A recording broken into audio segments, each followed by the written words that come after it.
Matapos ngang pabagsakin ni Ijin Yu si Gisu, akala ng lahat tapos na. Ngunit dalawang bagong estudyante ang papasok sa eksena. Isang babaeng tinitingala ng lahat at pinaka-iniingatang apo ng makapangyarihang pamilya sa Korea. At mukhang agad nang nabighani ang babaeng ito sa aura ng ating bida. Kaso nga lang, dito na magsisimula ang matinding katanungan kung totoo nga bang kapatid ni Ijin Yu si Dayon Yu. Kaya huwag na nating patagalin pa. Let's go! And please like and subscribe sa ating YouTube channel mga lods at mag-follow sa ating Facebook page. Salamat! Matapos ng patahimikin ni Ijin ng lahat, bumalik na sa normal na klase. Nagkaroon na ng mga casual na pag-uusap at may tatlong babae nga ditong nagpaplano pang lapitan si Ijin at yayain sanang lumabas. Habang si Ijin naman ay mahinahon lang na nakatitig sa bintana. Napansin ni Ijin na nag-text sa kanya si Dayon at nagpaalam nga itong huwag na lamang siyang hintayin mamayang hapon dahil kaya niya daw umuwi mag-isa. At sinabi pa nitong makipag-hangout na lamang si Ijin sa mga kaibigan niya. Dahil dito, napatanong nga itong si Ijin sa kanyang isipan kung paano siya mag-hangout at sino naman ang kasama niya. Biglang dumating itong si Yongchan na napatanong sa kanya kung busy ba siya. Ngunit biglangan naalala ni Yongchan na sasamahan pala ni Ijin ang kapatid nitong babae na maglakad pa uwi sa bahay. Ngunit pangiting sinabi ng ating bida na hindi na. Libre naman siya ngayong araw. Kaya naparili nga itong si Yongchan na agad niyaya si Ijin na mag-hangout pagkatapos ng klase. Ngunit habang nagkukwento itong si Yongchan ay bigla na lamang siyang nakaramdam ng masamang presensya at may biglang nagsalita na napasabing, "Uy Ijin, narinig namin ang balita." At ito nga ay sina Yukjin at Jayong na sinabi nga nila dito, "So ikaw pala ang rason kung bakit lilipat si Gisu sa abroad." Nagulat si Yongchan na parang hindi niya kaagad naintindihan ang sinabi ng dalawa. Nadagdag pa nitong, kaso nga lang malabo nang makakaalis sa bansa ang buong pamilya nila Gisu. At sa wakas magiging katapusan na ng pamilyang yon. Kaya gulat na gulat nga dito ang lahat nilang kaklase na hindi makapaniwalang si Ijin palang dahilan sa nangyari kay Gisu. Mahina akong sinabi ni Ijin na mukhang nagkamali ka ata ng nasagap na balita. Ngunit pangiting sinabi ni Jayong na huwag kang pa-humble bro. Narinig naming pinasok mo mag-isa ang mismong hideout ni Gisu at pinabagsak ng mga kolokoy nitong goons ilang araw lang nakalipas. Dagdag pa ni Yukjin na nalaman nila kagad yon na tinapos ni Ijin mag-isa ang lahat ng mokong na yon. Nasabi pa nga nila na sa sobrang humiliate ni Gisu, ayaw na daw nitong bumalik sa paralan. At parang hindi nga makapaniwalang natatawa itong si Yukjin mga lods na sinabing sa wakas, nalagay na talaga sa dapat nakalalagyan ng gagong yon. Hindi niya ma-imagine kung ano ang naging mukha ni Gisu matapos mabugbog ni Ijin. Napaisip rin si Yongchan na sobrang galing din siguro talaga ni Ijin makipaglaban. Realizing na ang nangyaring bugbugan nung nakaraang araw kung saan nabugbog ang grupo ni Gisu sa kanilang classroom ay hindi talaga isang tsamba lang. Bigla nga nagplano itong si Yukjin na niyayang lumabas si Ijin para mag-celebrate since hindi na nila makikitang muli ang gagong Gisu na yon. Nadagdag pa ni Jayong na tama nga naman si Yukjin.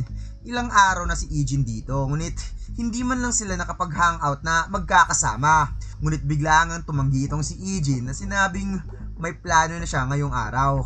Bagay na ikinagulat nga dito ng dalawa. Napangiting sinabi ni Ijin, magha-hangout sila ngayon ni Yongchan. Nanginig ng biglang nagpanik itong si Yongchan nang mainit na umakbay sa kanya si Yukjin at mainit ng tumitig sa kanya dito si Jayong na napasabing, "Oh really? Kung ganoon naman pala, sasama kami sa inyo guys." Dagdag pa ni Yukjin na syempre naman papayagan sila. Kaibigan kaya nila itong si Yongchan. Kaya si Yongchan ay namutlaan na lamang na pumayag sa gusto ng dalawa at kita na lamang daw sila mamaya. Ilang sandali pa ay may biglang napansin si Ijin nang pumasok ang kanilang guro na kasama ang dalawang bagong estudyante na makikitang sobrang ganda nga ng babaeng ito mga lods na talaga namang lahat ay napapatingin sa kanya. Nagulat nga itong si Yongchan nang nakita ang dalawa. Bagay na nagpatanong kay Ijin kung kilala ba ni Yongchan ang dalawang to. Sinabi ni Yongchan na sino ba naman ang hindi makakakilala kay Yunasin, ang pinaka-iiningatang apo ng may-ari ng SW Corporation, ang pinakamalaking kumpanya sa Korea. At ang nasa likod naman niya ay si Sukjuku. Ang taong ito ay kasama na ni Yuna mula pa pagkabata. At base sa naririnig niya, sumasailalim si Sukju sa matinding training upang maging assistant at personal bodyguard ni Yuna. Biglang sinabi ng guro na hindi niya na kailangan pa ng mahabang introduction since lahat naman sila dito ay kilala kung sino ang nasa harapan nila ngayon. Paliwanag ng guro, nagaling ang dalawa sa US. Nag-aral doon ng 2 taon. Ngunit simula sa araw na to, si Yuna at Sukju ay sasama na sa klase nila. Napasyet na lamang itong si Yukjin habang pinagpapawisan dahil akalain mo nga naman. Pagkatapos daw pumasok ni Ijin itong nakaraang araw, si Sukju naman ang sasama sa klase nila. Nasabi pa nga dito sa isipan ni Jayong habang namumutlang na paisip na mukhang hindi na talaga sila makakapag-angas pa ngayon sa classroom nila. Akala pa naman niya si Giso ang magiging final boss, ngunit hindi pala. At habang napatitig itong si Yongchan kay Yona, hindi siya makapaniwalang sobrang ganda pala talaga ni Yona sa personal. Nagtaka pa siya kanina kung kanino yung 2 ekstrang upuan, para pala yun sa dalawa. Nag-step forward na nga dito si Yona mga lods para umupo sa likod at parang ang nakakita ang lahat ng isang superstar habang naglalakad itong si Yona na sabi pa nilang sa picture lang daw nila ito nakikita, ngunit ngayon nasa harap na nila. May biglang napansin itong si Sukju at ito nga yung walang emosyong titig ni Ijin, bagay na nagpapa-intrigue sa kanya, lalo na nang tumitig si Ijin kay Yona habang si Yona naman ay napansin ng kakaibang aura ng ating bida. Pagkatapos umupo na nga dito ang dalawa at napatanong nga itong si Yona kay Sukju kung sino ang lalaking yon, para daw celebrity. Nagtaka rin itong si Sukju dahil hindi rin siya sigurado dahil hindi niya nakita sa kanyang evaluation report na natanggap niya a week ago, kaya mas mabuting i-double check na lamang niya ulit mamaya. Napatitig si Yona kay Ijin kahit ito ay nakatalikod, ngunit ang ating bida ay parang may ability nakakaramdam ng aura kapag may nakatitig sa kanya sa likod. Kaya unti-unti nga napasayda itong si Ijin para makita si Yona, ngunit hindi nga siya makapaniwala dahil kanina lang pala itong nakatitig sa kanya sa likod at bagya pang napasmile sa kanya itong si Yona na para bang nagpa-cute sa kanya. Kaya dali-dali nga tumalikod itong si Ijin na para bang na-awkward siya nang nalaman ni Yona na sumulyap siya. Kaya nahiya rin tuloy itong si Yona nang nakaramdam na parang inisnab lang siya ni Ijin. Ilang sandali pa ay napatanong itong si Yongchan kung saan ba gustong pumunta ni Ijin mamaya pagkatapos ng klase. Wika ni Ijin na wala, sasama lang siya kay Yongchan kung saan ito gusto pumunta. Kaya biglangan naisip dito ni Yongchan na what if pupunta sila sa game room. At biglangan nagulat itong si Ijin na parang narinig niya na ito noon, ang game room. Nasabi pa nga dito ni Yongchan na ito yung lugar kung saan upgraded lahat ng PC. May biglang naalala si Ijin, ito yung panahon nung nagkaroon siya ng training kay Major Kang para sa pagbalik niya doon sa Korea.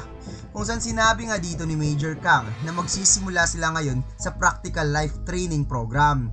At may isang bagay daw na lahat ng Korean teenager ay alam ang bagay na ito, na ipinaulit niya pa kay Ijin kung ano yung sinabi niya. Sinabi naman ng ating bida, the game room sir. Agad yung napa-affirmative itong si Major Kang at ipinaliwanag na ang game room ay pinapahintulutan ng lahat na gamitin ng kanilang mga computer na may kapalit na kaukulang bayad, and mostly mga students and adults ay gusto-gusto talaga nilang gamitin ang computer na ito. Tanong naman ni EJ na ano naman ang ginagawa nila sir? Sagot naman itong good question.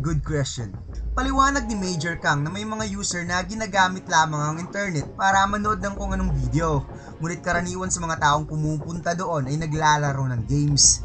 At sa kaso ngayon ni EG na magiging isang average na high school student, 90% ng mga kaklase nito ay naglalaro ng computer game. Kaya nagulat nga itong si EG na hindi makapaniwalang 90% ng mga kabataan ngayon ay naglalaro ng computer game. At agad ngang inintroduce ni Major Kang ang pinaka-common na game na lalaroin nila ngayon. At ito nga ay ang Battle Rounds. Maya-maya pa ay seryoso nga naglalaro itong si Ijin at naparatatat pa ito sa kakapindot ng kanyang keyboard at kasama pa nila dito ang ibang sundalo na nagsilbing kalaban nila.